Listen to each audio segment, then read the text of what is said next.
श्रीमान् वेङ्कटनाथार्यः कवितार्किककेसरी वेदान्ताचार्यवर्यो मे सन्निधत्तां सदाशति अस्मद्गुरुपरम्परायै நமः. இதுவரைக்கும் ஒரு நையாயிகன் சொன்ன விபுத்துவ பட்சம், ஆத்மா விபு அப்படின்னு அவன் சொன்னானோ இல்லையோ, அந்த பட்சத்தை கண்டனம் பண்ணி அணுத்துவம் சொன்னாதான் சரியா இருக்கும். அணுத்துவம் தான் ஸ்ருதி சித்தம், யுக்தி சித்தம், ஸ்மிருதி சித்தம் அப்படின்லாம் சொல்லி அழகா சாதிச்சுட்டார். இப்போ ஜைன பட்சத்தை கண்டனம் பண்ண போறார். ஆரம்பத்துல இந்த ஜீவசரம் ஆரம்பிக்கிற சமயத்துல ஒரு விஷயம் சாதிச்சார். என்னதுன்னாக்கா, தேகத்தை காட்டிடும் வேறுபட்டவன் ஆத்மா அப்படின்னு சாதிச்சார். தேகத்தை காட்டிடும் வேறுபட்டவன் ஆத்மா அப்படின்னு சாதிச்சார் முதல்ல. அத மாதிரி இந்திரியத்தை காட்டிடும், ஞானத்தை காட்டிடும், பிராணனை காட்டிடும், மனசை காட்டிடும் ஆத்மா வேறுபட்டவன் அப்படின்லாம் சாதிச்சுட்டார். இப்போ என்ன அப்படின்னாக்கா, ஆத்மா தேகம்னு சொல்லல ஜெயினன். ஜெயினன் சொல்ற பட்சம் என்னன்னா, ஆத்மா சரீர பரிமாணத்தை உடையவன். நான் இருக்கேன், என் உடம்பு எவ்வளவு வசரமா இருக்கோ, எவ்வளவு பருமனா இருக்கோ, அவ்வளவுதான் என்னுடைய ஆத்மஸ்வரூபம்.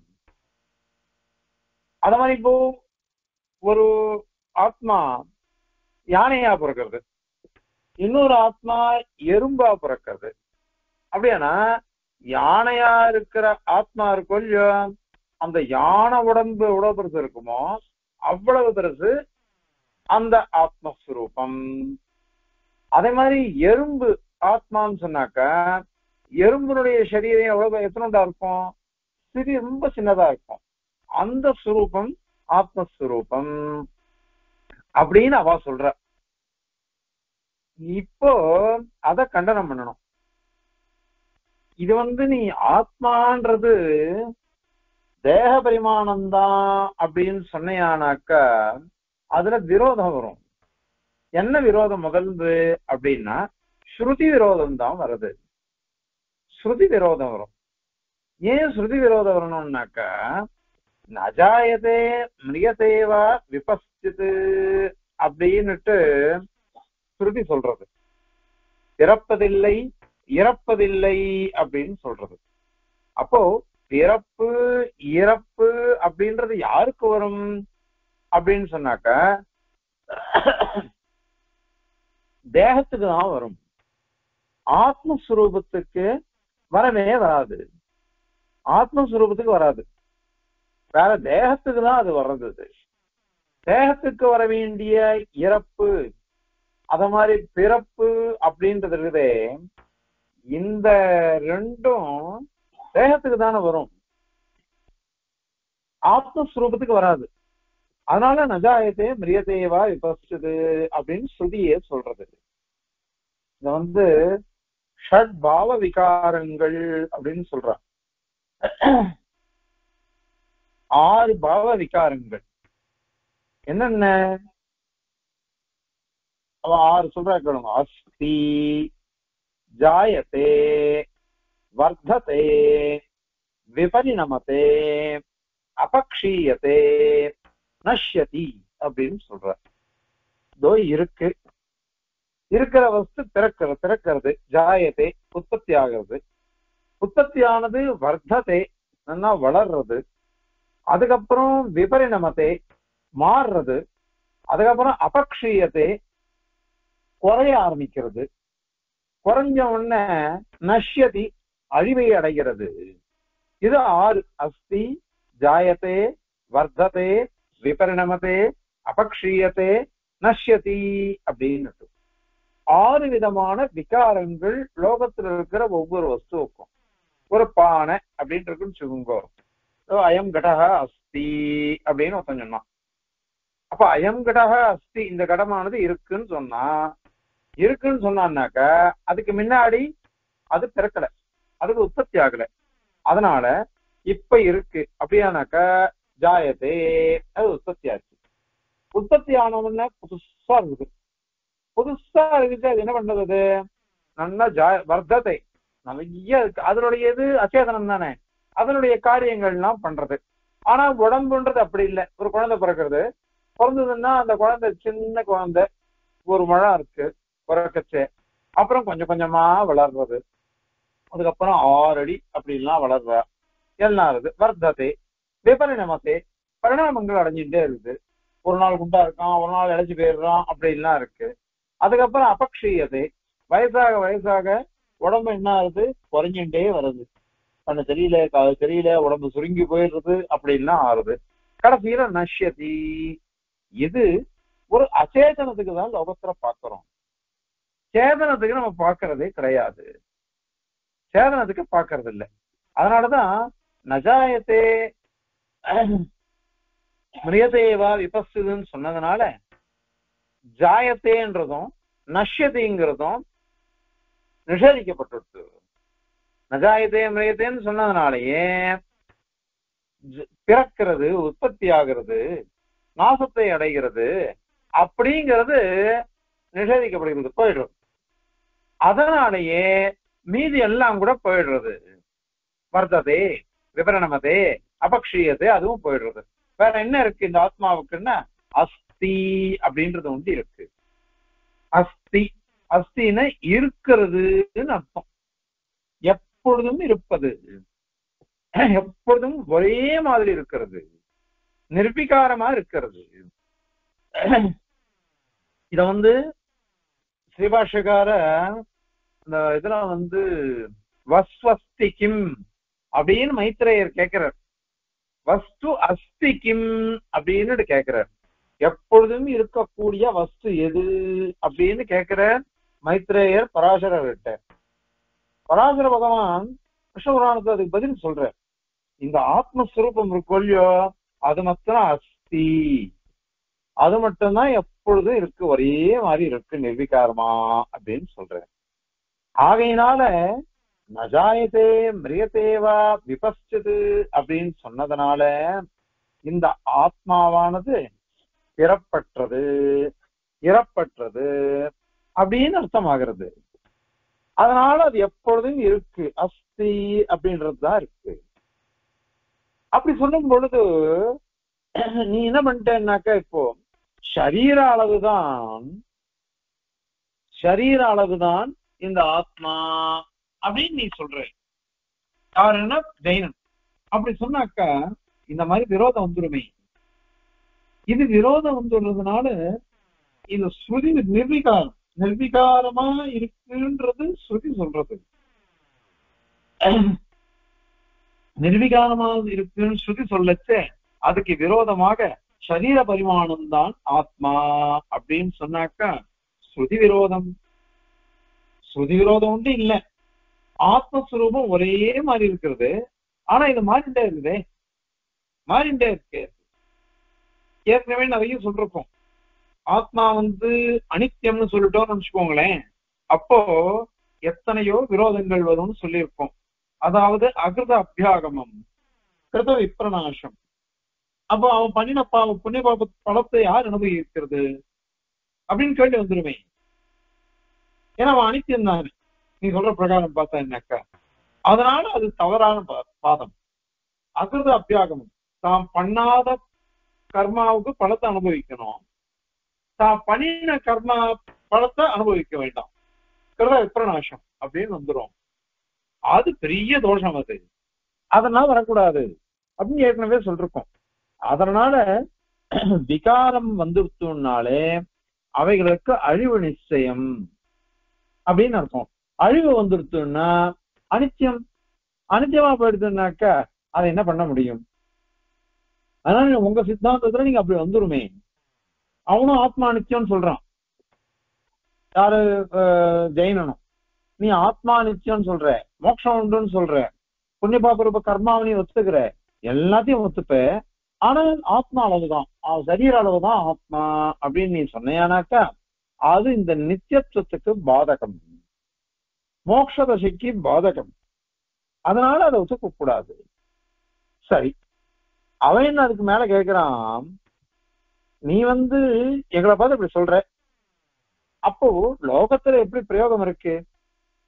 பண்டிதனோ பாமரனோ எல்லாருமே சொல்ற, நான் ரொம்ப இழைச்சு போயிட்டேன், நான் ரொம்ப பெருத்து போட்டேன், இன்னும் ரொம்ப ஸ்தூலோகம் கிருஷோகம் அப்படின்னு லோகத்தை சொல்றாளே இல்லையா? இப்ப அகம் ஸ்தூலகா அகம் கிருஷகா அப்படின்னு சொல்றான். நான் பருத்து இருக்கேன், நான் இழைச்சி இருக்கேன், ஒல்லியா இருக்கேன் அப்படின்னு சொல்றான். இப்ப நான் அப்படிங்கிறது ரெண்டு பேரும் ஒத்துண்ட ஆத்மா. ஸ்தூலகா கிருஷகா அப்படிங்கிறது சரீர தர்மம். அது சரீர தர்மம். அது சரீர தர்மத்தை இட்டே அகம் ஸ்தூலகா ஸ்தூலோகம் கிருஷோகம், நான் குண்டா இருக்கேன், நான் ஒல்லியா இருக்கேன் அப்படின்னு லோகத்துல பிரயோகம் இருக்கே. அப்போ ஆத்மாதான் ஸ்தூலமா இருக்கான், ஆத்மாதான் ஒல்லியா இருக்கான் அப்படின்னு லோகத்துல இருக்குது. அது அதனால சரீரானுகுணமா தானே இருக்கு, ஆத்மஸ்வரூபமே சரீரானுகுணமா இருக்குது அப்படின்னு லோகத்துல பிரயோகம் இருக்குதே. அத மாதிரி இன்னொன்னு ஒண்ணு வாக்கியம் எல்லாம் இருக்கு. என்னுடைய தலையில சுகம் உண்டாயிடுச்சு அப்படின்னு இருக்குது. அது அதெல்லாம் இதுக்கெல்லாம் நீ என்ன பதில் சொல்லுவ அப்படின்னு ஒரு கேள்வி வருது. அதற்கு சுவாமி என்ன பதில் சாதிக்கிற, ஏற்கனவே நிறைய சொல்றேன். இது கீதா பாஷ்யத்துல நிறைய எடுத்திருக்கார், ஸ்ரீபாஷ்யத்திலையும் எடுத்திருக்கார். கீதா பாஷ்யத்துல ரொம்ப அழகான விவரணம் பண்றார் எவருமானார். அது மாதிரி சுவாமி தேசிகன் தாத்பரிய சுந்தரிகளையும் சாதிச்சிருக்கார். இப்போ நீயே ஒரு வார்த்தை விட்டுட்ட, என்னுடைய தலையில சுகம் வந்தது, என்னுடைய கால்ல வேதனை இருக்கு அப்படின்னு நீ சொல்றியா இல்லையா? ரெண்டு பேரும் பிரயோகம் பண்றோம். அப்போ உடம்புதான் ஆத்மா, உடம்பு அளவுதான் ஆத்மா அப்படின்னு நீ சொன்னியானாக்கா அப்ப என்ன சொல்லணும்? எனக்கு சுகம் சொல்லணும். என் தலையும் ஆத்மா தானே, என் காலம் ஆத்மா தானே. அப்ப எனக்கு சுகம் தானே சொல்லணும், என்னுடைய சுகம் அப்படின்னு தானே சொல்லணும். என்னுடைய தலையில் சுகம், என்னுடைய காலில் துக்கம் அப்படின்னு தானே லோகத்துல நீ பிரயோகம் பண்றோம். ஏன் அங்க வெயில் கிரண்யம் வந்துட்டு ஸ்தூலோகம் சொன்னாக்கா சமான அதிகரண்யம், ஒரே விபக்தி, முதல் வேற்றுமை பிரதமா விபக்தி. அந்த மாதிரி ஒரே வச்சனம் ஏக வச்சனம், நான் குண்டாக இருக்கிறேன் அப்படின்னு வந்தது. ஆனால் என் தலையில் சுகம், என் காலில் வேதனை அப்படின்னு சொல்லச்ச வையதிகரண்யம் வந்துட்டு. வையதிகரண்யம் சாமானிகரண்யம் இல்ல, வேற்றுமை வேற. மாம அப்படின்னாக்கா ஷஷ்டி விபக்தி, மூர்தனி அப்படின்னா சொத்தம் எந்தம், ஏழாம் வேற்றுமை, ஆறாம் வேற்றுமை, ஏழாம் வேற்றுமை அப்படித்தானே இருக்குது. அதனால இப்ப அந்த இடத்துல வையதிகரண்யம் வந்து தெரிஞ்சோம், அதுக்கு நீ என்ன பதில் சொல்லுவேன்? அதனால இது நான் ஸ்தூலமா இருக்கேன், நான் ஒல்லியா இருக்கேன், அது பண்டிதாலும் சொல்றான், பாமராலும் சொல்றாளே அப்படின்னாக்கா அதுக்கு ஒண்ணுமே இல்லை. இத தேகாத்ம பிரமத்தினால வந்தது. அங்க சுவாமி ஒரு கேள்வி கேட்கிற, என்ன ஆச்சரியமான கேள்வினாக்கா, நான் வெளுப்பா இருக்கேன்னு கொஞ்சம் சொல்றான். நான் வெளுப்பா இருக்கேன், நான் சோப்பா இருக்கேன், நான் கருப்பா இருக்கேன் அப்படின்றான். நான் வெளுப்பா இருக்கேன், சோப்பா இருக்கேன், கருப்பா இருக்கேன்றது நம்ம ரெண்டு பேருமே என்ன ஒத்துருக்கோம், அது சரீர தர்மம்னு ஒத்துருக்கோம், ஆத்ம தர்மமா ஒத்துக்கவே இல்லை. என்ன அழகான யுக்தி பாருங்க. நான் சோப்பா இருக்கேன், நான் கருப்பா இருக்கேன், நான் வெளுப்பா இருக்கேன்னு சொன்னாக்கா அது சரீர தர்மமே. சுரூப ஆத்மஸ்வரூப தர்மம் இல்லையா அது? அங்க நீ என்ன சமாதானம் சொல்லுவ? அதனாலதான் ஒரு ஸ்படிகம் இருக்கு. ஸ்படிகம்னாக்கா என்ன சொல்றது, பளிங்கு கல்லுன்னு வச்சுக்கோங்களேன். அதுல ஒருத்தன் என்ன பண்ணா, செம்பருத்தி புஷ்பத்தை கொண்டு வந்து வச்சுட்டான். இப்ப செம்பருத்தி புஷ்பத்தை கொண்டு வந்து வச்சா அது சக்கச்சவையல்னு இருக்குது, இதுவோ வெள்ளை வெள்ளையேன்னு இருக்குது, கண்ணாடி மாதிரி பளிங்கு இருக்கு. அந்த செம்பருத்தியை வச்சாக்கா அந்த செம்பருத்தியினுடைய நிறம் அத்தனையும் அதுல இதுவாயிடுறது, இதுல அந்த ஸ்படிகத்துல பிரதிபலிக்கிறது. இப்போ செம்பருத்தியில சிவப்பு இருக்குதா அல்லது ஸ்படிகத்துல இருக்கான்னு கேட்டா என்ன பதில் சொல்லுவேன்? செம்பருத்தியில தான் இருக்கு, அது ஸ்படிகத்துல பிரதிபலிக்கிறதுன்னு தான் சொல்லுவேன். நீ நம்ம பெருமாள்லாம் சேவிக்கிச்சு ரங்கநாதன் சன்னதியிலையும் திருவேங்கடமுடையான் சன்னதியிலும் தான் அது கிடைக்கும், வேற எந்த ஊர்லயும் கிடையாது. தேவ பெருமாளுக்கு எல்லாமே போகஸ் லைட் வச்சிருவான். இதே ரங்கநாதன் சன்னதியிலையும் திருவேங்கடமுடையான் சன்னதியிலையும் சேவிக்கிறவாளுக்கு தெரியும், மூலஸ்தானத்துல பெருமாள் வந்து அத்தனை திருவாபரணங்களை சாதிப்பார். இத்தனை திருவாபரணங்கள் சாதிக்கிச்சா அதுல கல்லு எல்லாம் இருக்கு பாருங்க, ரத்ன கல்கள்லாம் விலட்சணமா இருக்கும். அதை பார்க்கச்சு அது அப்படியே பிரகாசிக்கும். பிரகாசிக்கிச்சு சோப்புகள் இருந்ததுன்னா சோப்பா தெரியும், ரத்னாங்கி சாதிப்பார் பெருமாள் ரங்கநாதன் உற்சவர். அப்ப சாதிக்கிற சமயத்துல தேவ பெருமாள் வந்து வைகுண்ட ஏகாதசி அன்னைக்கு அது மாதிரி அவதாரத்துவத்துக்கு இது தாத்திரத்துக்கெல்லாம் சாதிப்பார். ரொம்ப நல்லா இருக்கும். அந்த ரத்னாங்கி தேவட்டி வெளிச்சத்திரண்டி பார்க்கணும், அப்படியே ஜொலிக்கும். அந்த ரத்தம் சோப்பா ஜொலிக்கும். சேவிக்கிறவாளுக்கு அதனுடைய அருமை தெரியும். இப்போ உண்மையிலேயே அந்த ரத்னம்ன்றது அந்த ரத்னக்கல்ல தான் அந்த சோப்பு இருக்கு, அந்த பிரகாசம் இருக்கு. ஆனா அது வெளியில பிரதிபலிக்கும் பொழுது தெரியுது, வெளில எல்லா இடத்துலயும் இருக்கா மாதிரி தெரியுது. உண்மையிலேயே அப்படி இல்லையே. அந்த மாதிரிதான் அகம் ஸ்வேதக அகம் ரக்தக அப்படின்னு லோகத்துல சொல்றோம். நான் சோப்பா இருக்கேன், நான் வெளுப்பா இருக்கேன், அகம் ஷியாமகா நான் கருப்பா இருக்கேன் அப்படின்னு சொன்னாக்கா, இந்த கருப்பு அப்படின்றதுலாம் ஆத்ம தர்மம் இல்லையே, அது வந்து சரீர தர்மம் தானே. அது நீ ஒத்துக்கிற, நானும் ஒத்துக்கிறேன். அந்த மாதிரிதான் ஸ்தூலோகம் கிருஷோகம் அப்படின்னு சொல்றது அதே மாதிரிதான். அது அந்த மாதிரிதான் வருது அது.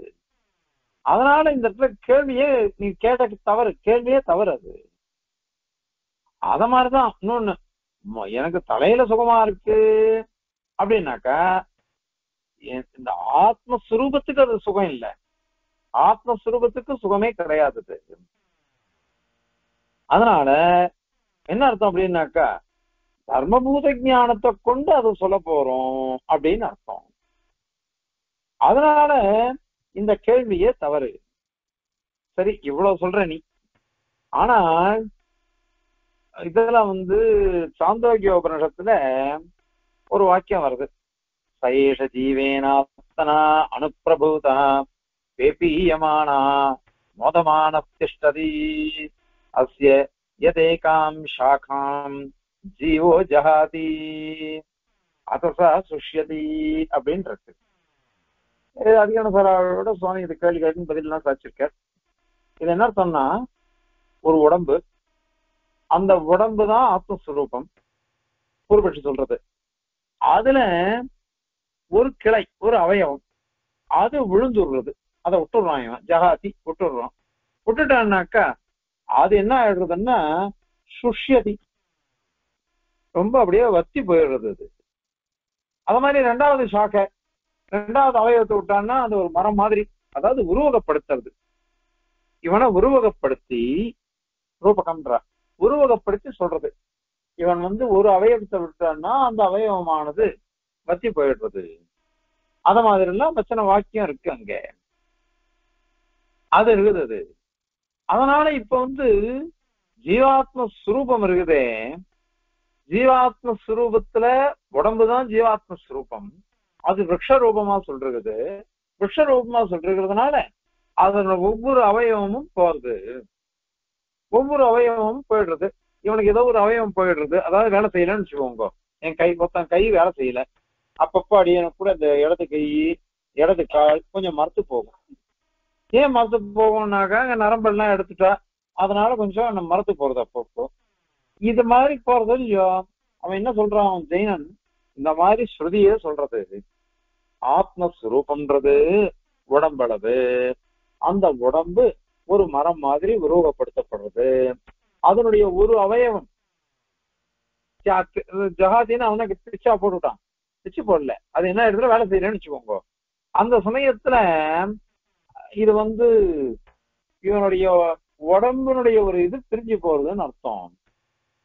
அதனால உபனிஷத்தே சரீர அளவுதான் ஆத்மான்னும் அதுல ஒவ்வொன்றும் விகாரங்கள்லாம் உண்டுன்னு சொல்றதே சாந்தோக்கியம்ன்றதே அது மாதிரி சொல்றது இல்லையோ. அதனால இருந்துட்டு போட்டோமே, அது இல்லைன்னு நீ சொல்ல முடியாது, ஏன்னா அங்க ஸ்பஷ்டமா இருக்கோ இல்லையோ அப்படின்னுட்டு ஜெயநாள் கேட்கிறா. அதற்கு பதில் சுவாமி என்ன சாதிக்கிற, இது ஏற்கனவே நிறைய வாட்டி சொல்லிட்டோம், ஒண்ணும் இல்ல.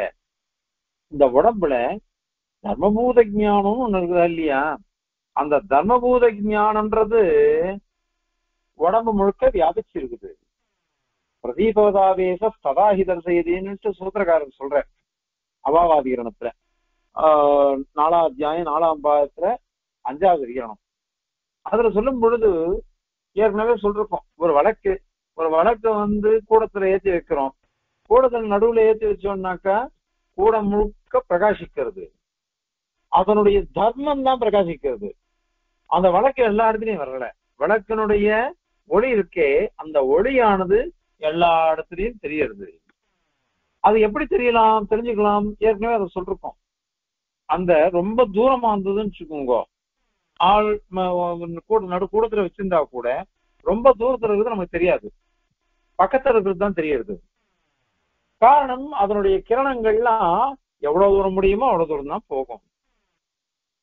அதனால கிரணங்கள் தான் அங்க பிரதீபவது ஆவேசக அப்படின்னுட்டு அந்த சூத்திரக்காரர் சொல்றாரு.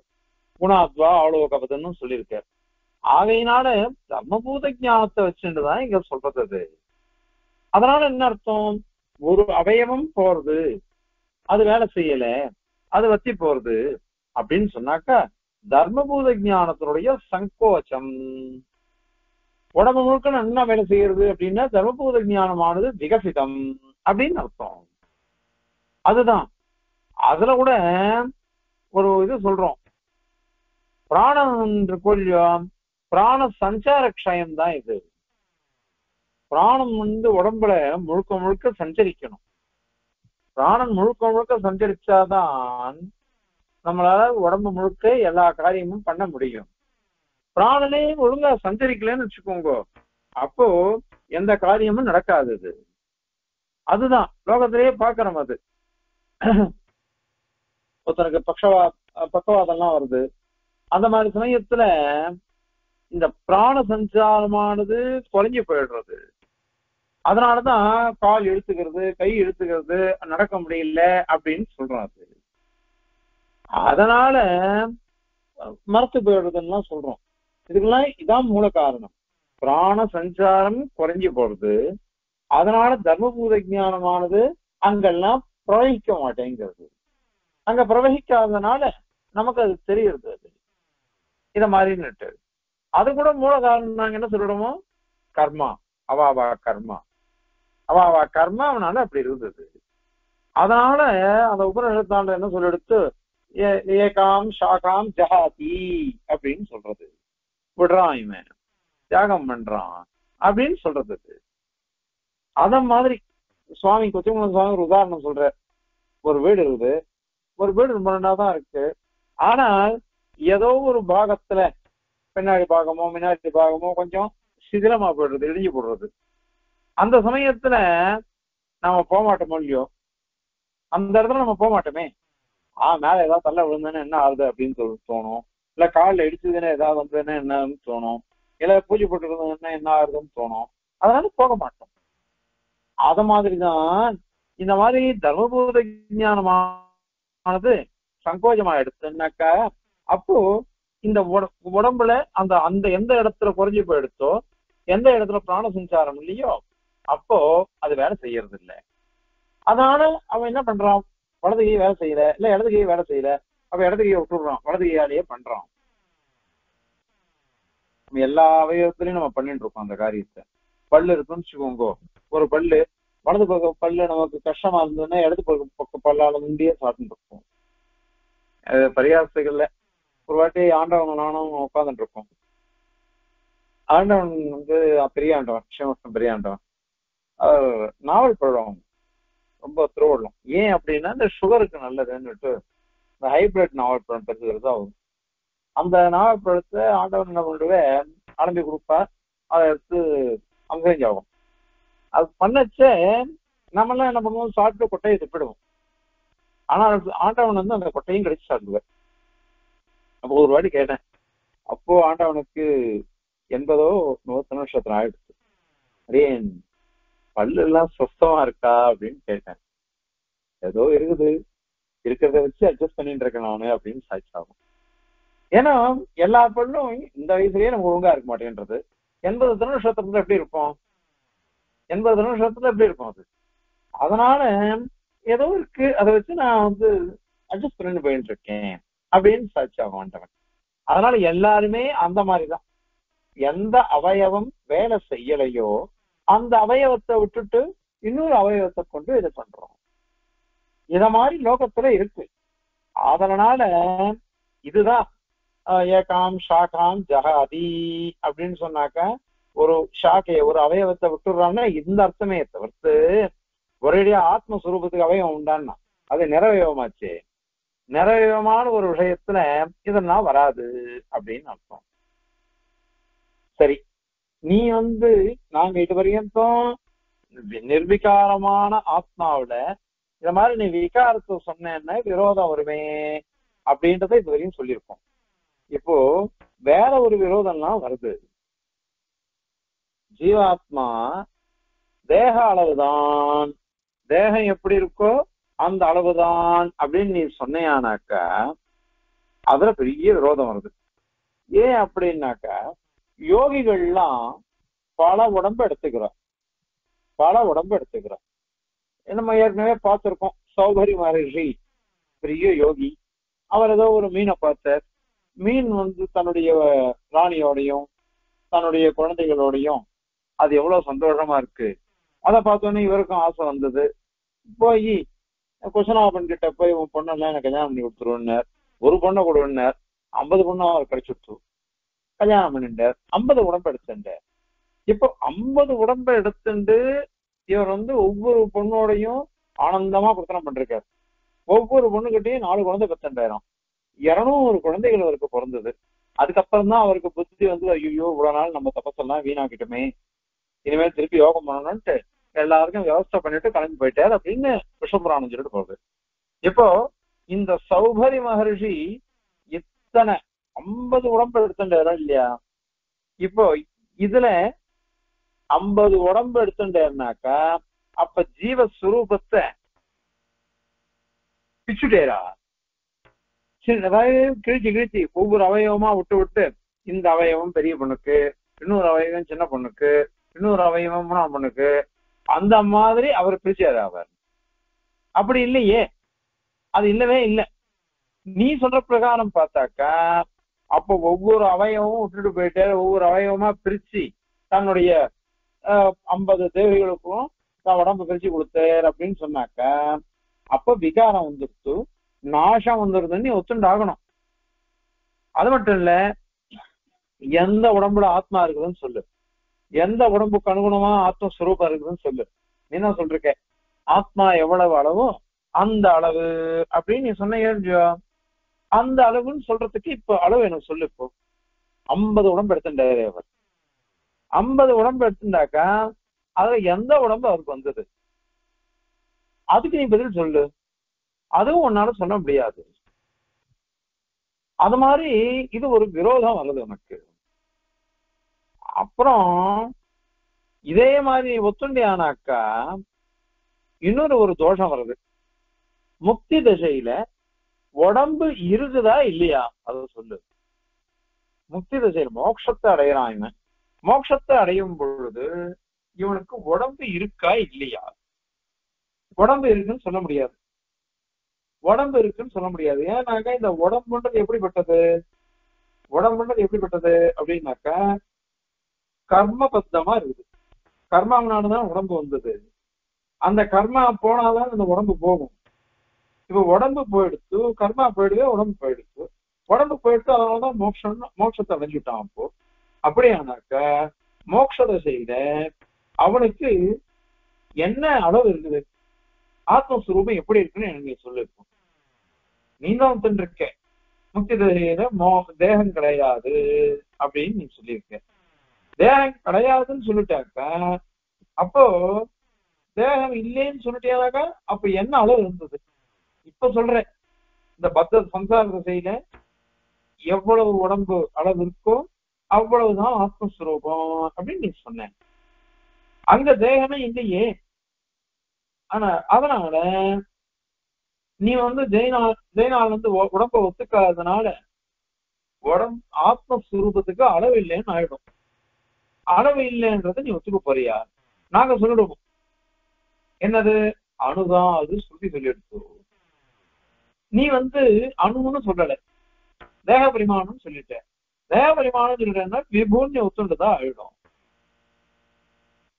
அப்படின்னு ஆயிடும். அது இல்லையே, நாங்க உடம்பு இல்லைன்னு தான் சொன்னமே தவிர்த்து உடம்பு இல்லைன்னா விபுன்னு சொல்லணுமான்னா அப்படின்னு அவ கேட்கிறா. அதற்கு பதில் என்ன சொல்ற சுவாமி குச்சிமங்கலம் சுவாமி சொல்ற, அதுக்கு வேற உடம்பு அளவு இல்லை அப்படின்னு சொல்லிட்டா என்ன அர்த்தம்? அளவற்றது அப்படின்னா விபுத்தம் தானே முடியுது. எண்ணிக்கையற்றதுன்னா வியாபிச்சிருக்குதுன்னு அர்த்தம். அளவே இல்லை அப்படின்னா என்ன அர்த்தம்? வியாபிச்சிருக்குது, விபுவா இருக்குன்னு அர்த்தம். விபுவா இருக்குன்ட்டு நீ ஒத்துன்ற. அதனால விபுத்தத்தையே நீ ஒத்துட்டேன்னு அர்த்தம். நீ விபுத்தத்தை ஒத்துட்டேனாக்கா ஏற்கனவே நாங்க விபுத்தத்துக்கு எல்லாம் தோஷம் சொல்லிருக்கோம். இப்ப அடுத்த ஸ்லோகத்துல உன் சித்தாந்தத்துல விபுத்தம் ஒத்துண்டாக்கா என்ன தோஷம் வரும்னு சொல்ல போறோம், பின்னாடி சொல்ல போறோம். அதனால அந்த தோஷமும் வந்துருமே அது. அதனால அந்த தோஷமும் வந்துருச்சோம்னாக்கா அதற்கு ஒன்னால ஒன்னும் சொல்ல முடியாதே பதிலே. ஒன்னால எந்த பதிலும் சொல்ல முடியாது. காரணம் என்னன்னாக்கா விபுத்துவம்ன்றது வந்தாக்கா அவ்வளவு தோஷங்கள் வருதுன்னு இவ்வளவு நாள் சொல்லிருக்கோம். எத்தனை ஸ்லோகங்களை சொல்லி எடுத்து எத்தனையோ ஸ்லோகங்களை சொல்லிட்டான். அதனால அது தோஷம் வரும். அது அதனால ஏன்னா இப்ப சௌகரி சொன்னது அது ஒரு விஷயம் சொல்லிட்டோம். அது இன்னொன்னு இருக்கு.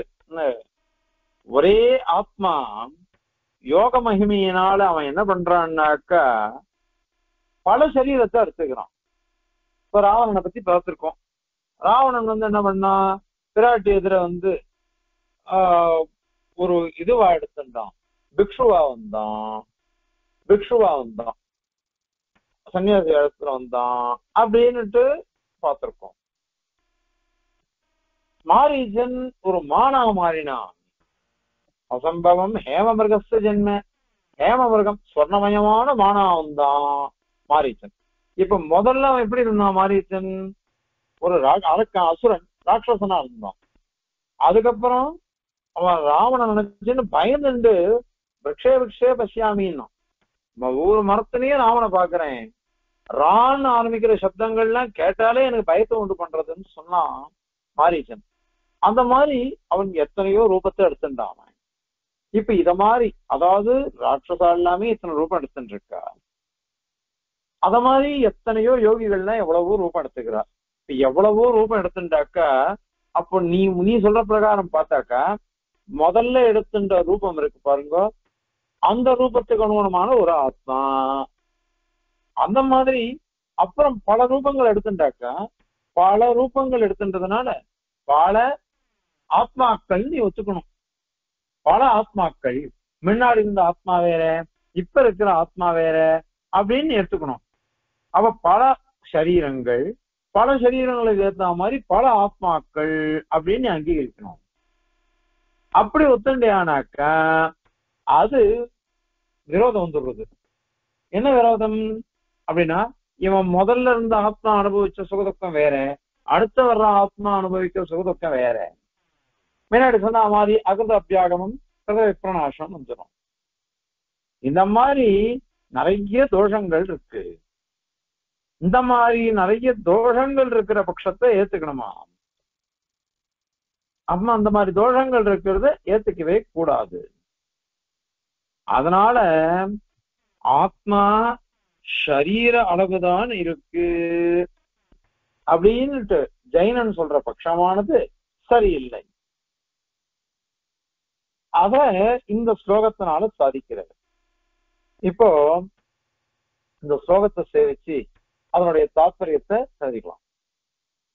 நாத்மா தேகானுரூபம் விவித பரிணதி நிர்விகாரோக்தி பாதாத் ஸ்தூலோகம் மூர்த்னி ஜாதம் சுகமிதி ஜமதிஹி தஸ்ய தேகாத்ம மோகாத் நானா தேகஸ்ச யோகி பிரசஜதி விதுரஹ பும்சி தேக பிரமாணே முக்தௌ தேகாத்யயாஸ்யான் பரிமிதி விரஹ தப்ரயுக்தேஸ்யமானே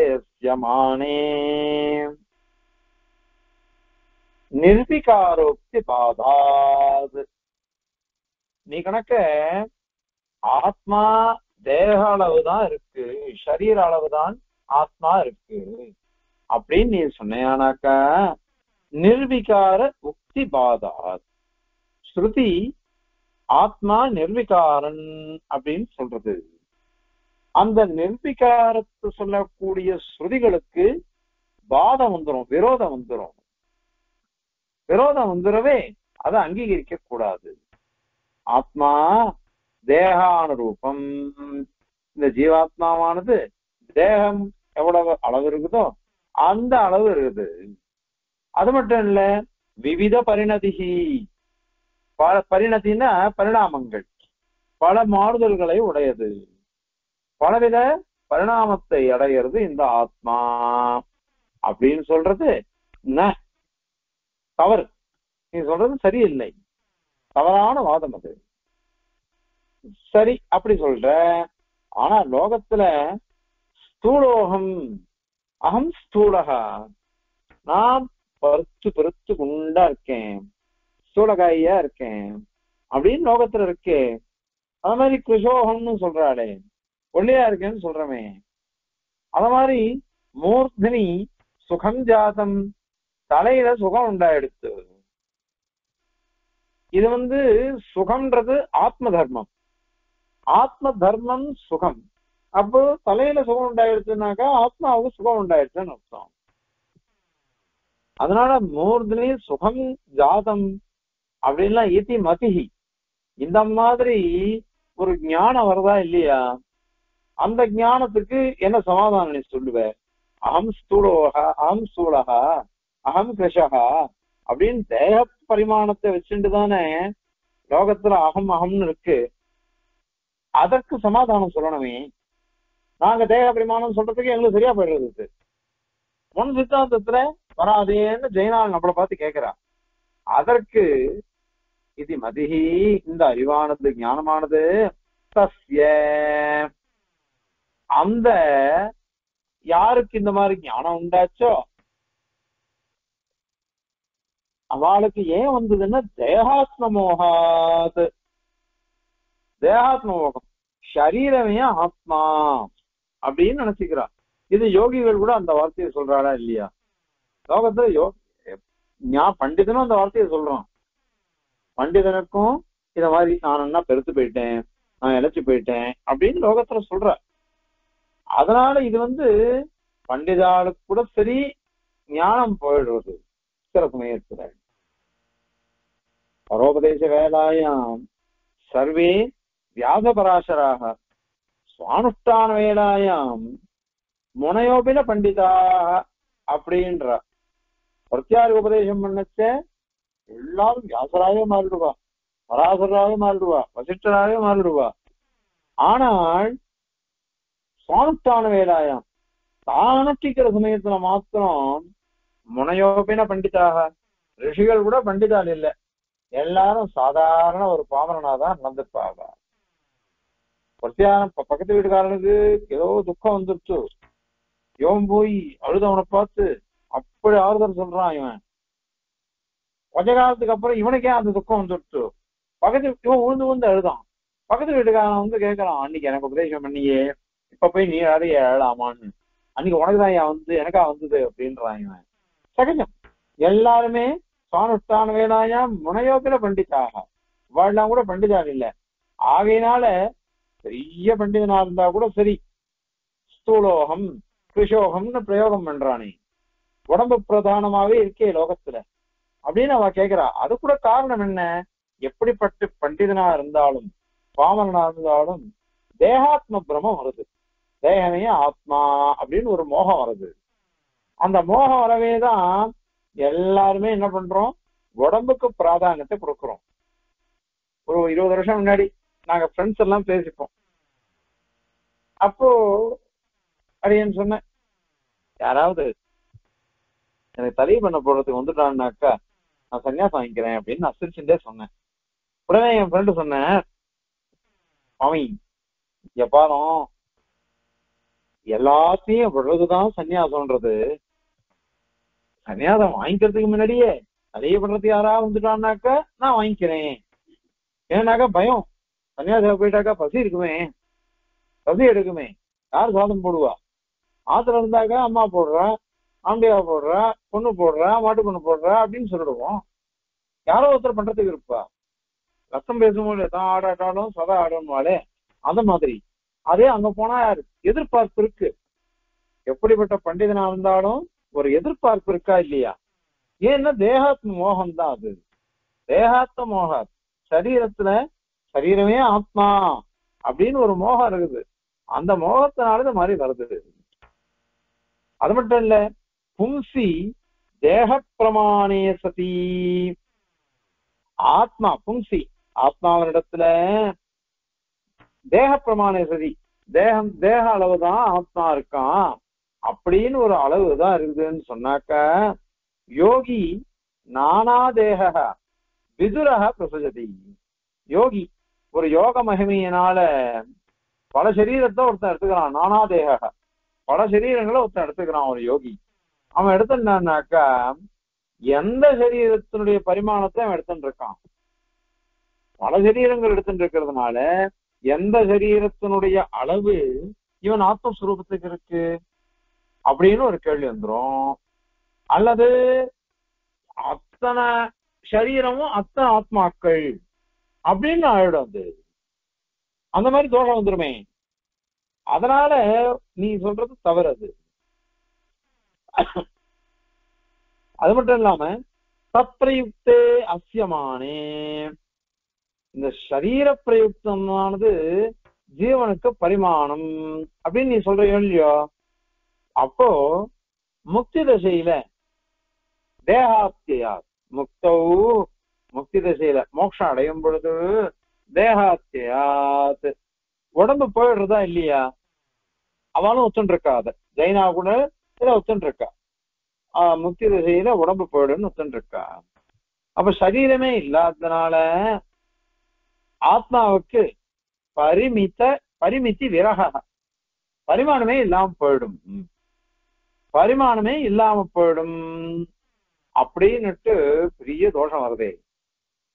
ஏன்னா அப்பையும் பரிமாணம் இருக்கு, அளவு இருக்கு. நீங்க முக்தி தசையா இருந்தாலும் சரி, இப்ப இருந்தாலும் சரி, எப்பொழுதுமே அளவுன்றது ஆத்மஸ்வரூபத்துக்கு இருக்கு. அது இல்லைன்னு எங்கேயுமே கிடையாது. எல்லா சித்தாந்திகளும் ஒத்துட்டு இருக்கா. இப்ப அது வராதுன்னு போயிடுமே, அது வராம போயிடும். இல்ல அல்லது நீ என்ன சொல்லணும் அப்படின்னாக்கா, இது கர்மபத்தமான சரீரம், அந்த கர்மபத்தமான சரீரம் போயிடுத்து, அவ்வளவுதான் நாங்க சொல்றோம். ஆனால் இவன் சுதந்திரனாக இவனே இத மாதிரி உடம்ப சிருஷ்டிச்சுக்கிறான் அப்படின்னு அடுத்த சோதனை சொல்ல போறாரு. அதெல்லாம் பரிகசிதமா இருக்குது. யாருமே அதை ஒத்துக்க மாட்டா. பிரமாணமே இல்லாத விஷயத்தெல்லாம் சொல்லக்கூடாது. அதனால ஆத்மஸ்வரூபம்ங்கிறது தேக பரிமாணம் அப்படின்னு நீ சொல்லக்கூடாது. அது மாதிரி சொன்னேன்னு எவ்வளவு தோஷம் வருது பாரு. அதனால தன தோஷம் வர்றதுனால இத அங்கீகரிக்க கூடாது. இது தவறான வாதம். ஜெயினன் சொல்ற வாதம் தவறானது அப்படின்னு இது பாஷ்யக்காரரே, அதாவது சூத்திரக்காரரே சொல்றாரு.